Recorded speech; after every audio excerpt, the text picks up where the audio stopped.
ပြောကျင်တာတွေကများတော့အချိန်မှလည်းမသိဘူးနော်အဲ့တော့မြင်ရလေးပဲပြောလိုက်ဟုတ်နံပါတ်1ချက်ကတော့ဒီ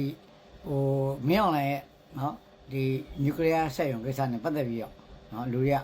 ဟိုပြောဒီပြောဒီမှာကျွန်တော်ပြောရမယ်ရှင်းလေးနော်အဲ့ဒါအခြေချဖို့အတွက်လုပ်တာနော်အဲ့နျူကလ িয়ার စက်ရုံဆိုတဲ့ဟာလေးကလည်းသေးလေးဒါပေမဲ့ဘာနိုင်ငံတကာဘာလို့ဆိုင်နော်နျူကလ িয়ার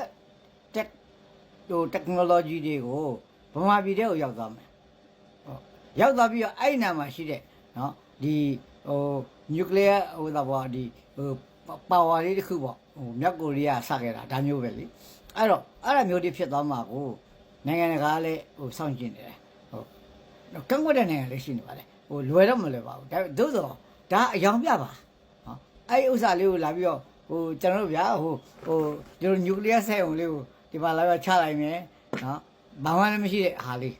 ဒါပေမဲ့အဲ့ဒါကိုလုပ်ဖို့အတွက်ကာကွယ်ဖို့အတွက်အဲ့ဒါကိုဟုတ်လားဒါပေါ့ထိန်းသိမ်းဖို့အတွက်ဆိုပြီးတော့နော်ရုရှားစစ်တပ်တွေနဲ့ရုရှားပညာရှင်တို့ဘာညာလို့ဆိုတဲ့ဟာတွေဝင်လာမယ်ဘယ်ကနေဝင်လာမှာခင်ဗျားတို့သိလားရုရှားအဝေးကြီးရဲ့ကျွန်တော်တို့ ਨੇ နော်သူအဝေးကြီးဖြတ်လာမှာမဟုတ်ဘူးဆီးရီးယားမှာရှိတဲ့ရုရှားနော်တပ်တွေနော်ဆုတ်ရမှာတပ်တွေနော်နောက်ပြီးတော့အဲ့ရနေပြီးတော့ပြဿနာဖြစ်နေတဲ့အရာတွေအားလုံးကိုသူတို့ကဗမာပြည်တွေကိုပြန်ထည့်ဒါရှင်းလေအဲ့ဒါကိုဘောမတွေနားလေရလားခင်ဗျားတို့ဗာလေဒေသနာဒါပေါ့စီရေးနဲ့နိုင်ငံရေးအကြောင်းတို့နော်နောက်ပြီးတော့ကဒီကမ္ဘာဒီနိုင်ငံများရဲ့ဒီစီရေး strategy အကြောင်းဘာလို့ခင်ဗျားတို့နားလေရလားဟောအရန်တန်ထောက်ခနေတာပဲဒါကတော့ငါတို့ရုရှားကြီးကပြန်လာရှင်ငါတို့နိုင်ငံဗာလေချက်ချင်းပဲမနေ့ပြင်တော့ခါပဲမီးတွေလင်းလာတော့မလို့လို့နော်မနေ့ပြင်တော့ခါပဲကျွန်တော်တို့တော်လိုင်းကြီးကပျက်စီးသွားပြီးတော့မင်းအောင်လိုင်းကြီးကနိုင်သွားတော့မလို့လို့ခင်ဗျားတို့သိမ့်မလောက်ကြနဲ့နော်ဘောမတွေကျွန်တော်လေချာပြောပြမှာကိုယ်တိုင်ပြည်ဒုက္ခရောက်မှာနော်ကျွန်တော်ပြောတာကခင်ဗျားတို့အပြစ်ပြောတာမဟုတ်ဘူးခင်ဗျားတို့ကိုယ်တိုင်ကခင်ဗျားတို့ပါဇက်ကနေပြောတာနော်ကျွန်တော်ပါဇက်ကနေပြောတာနော်အဲ့တော့ခင်ဗျားတို့ကိုယ်တိုင်ပြောတဲ့ဥစ္စာကိုကျွန်တော်ပါဇက်ကမပြောဘဲနဲ့ပြောပြနော်ခင်ဗျားတို့ဘာပြောကြလဲအမျိုးဘာသာသာသနာကိုသိချစ်တယ်နော်ပြပအာကိုပစင်ယိုအချုပ်ချာအာဏာကိုကာကွယ်ရမယ်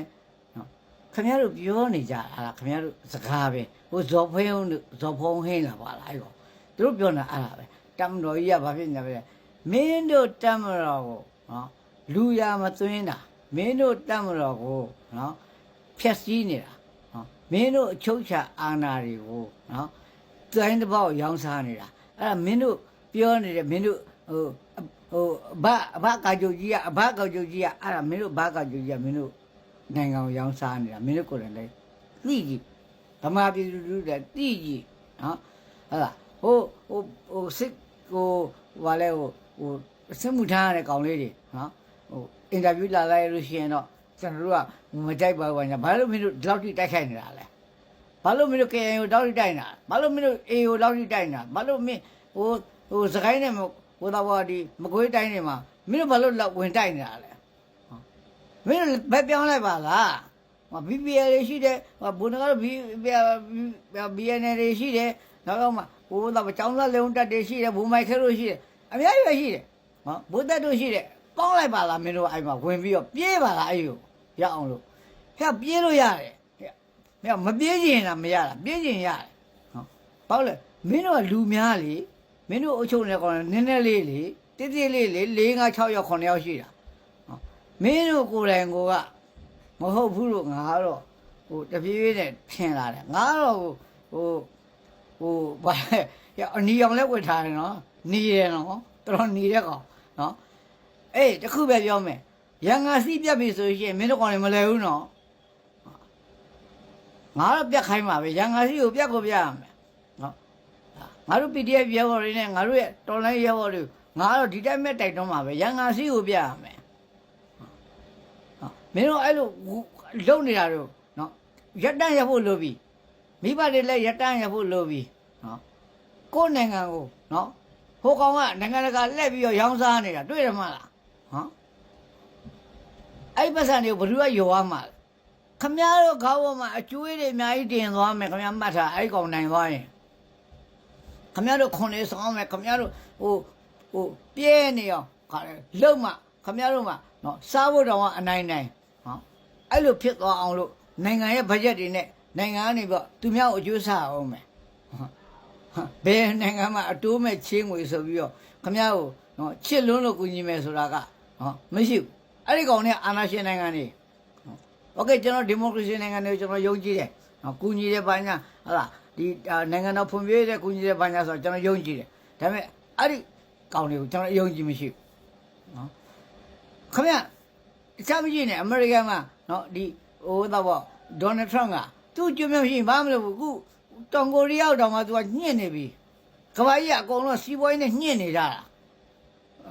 ကျုပ်တို့လိုနိုင်ငံသေးသေးလေးဆိုတာခမရဟိုဖူးဖူးညက်ကြည့်သွားမှာပေါ့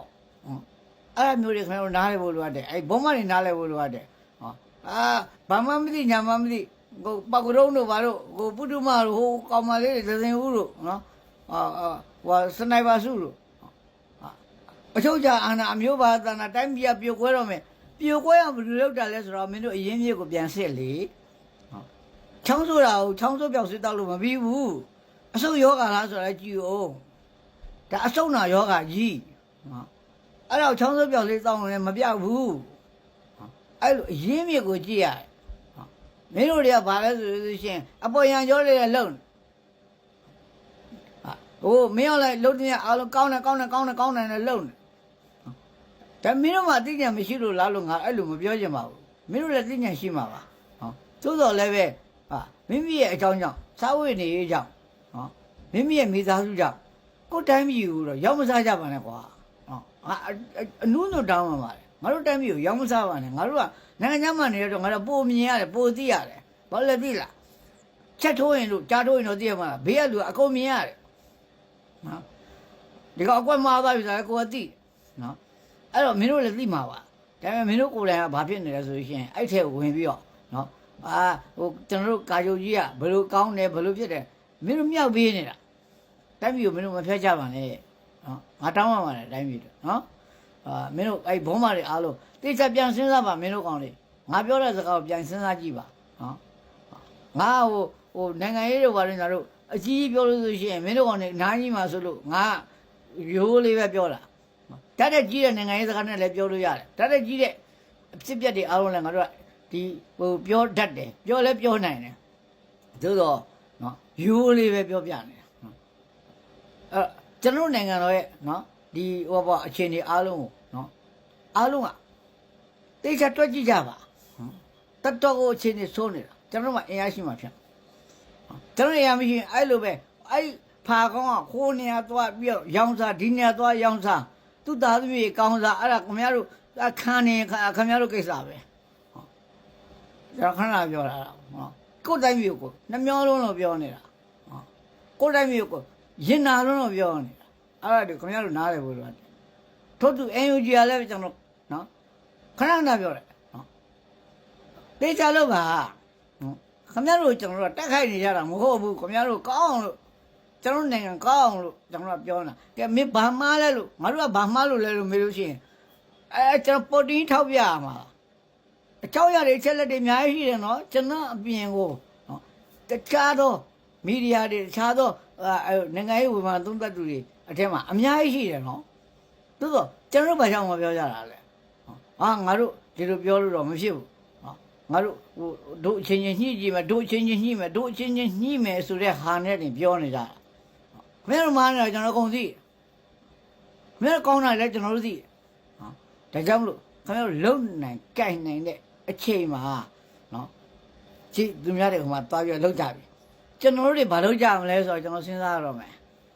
အဲ့ဒါဝိုင်းပြီးတော့လောက်ကြပါဟိုကောင်ကဘာကောင်မင်းကဘာကောင်မင်းကဘယ်ဖွဲ့ရမင်းကငါ့အောင်ထောက်မင်းက NLD မဟုတ်ဘူးမင်းက NLD ဟုတ်တယ်တွေနဲ့အဲ့ဒါတွေနဲ့မလောက်ကြနဲ့တော့နော်ဒါကျွန်တော်ဟိုဥစားဘောရိုးသားပွင့်လင်းဆိုတော့တိုက်တွန်းတာနော်အဲ့ဒါတို့တော့နော်ခင်ဗျားတို့ဟိုလောက်ကြပါနော်ကျန်တဲ့နိုင်ငံတကာပညာရှင်တွေကလည်းဟိုပေါ့ဝင်ပြောကြပါတော့ဗျာအတိုင်းမထိုင်နေကြပါတော့နော်အားလုံးကျေးဇူးတင်ပါတယ်မြေသားတို့ပါနော်ပွင့်လင်းနဲ့ရှင်းလင်းပဲပြောတာပါကျွန်တော်ဗီဒီယိုလည်းမျှဘူး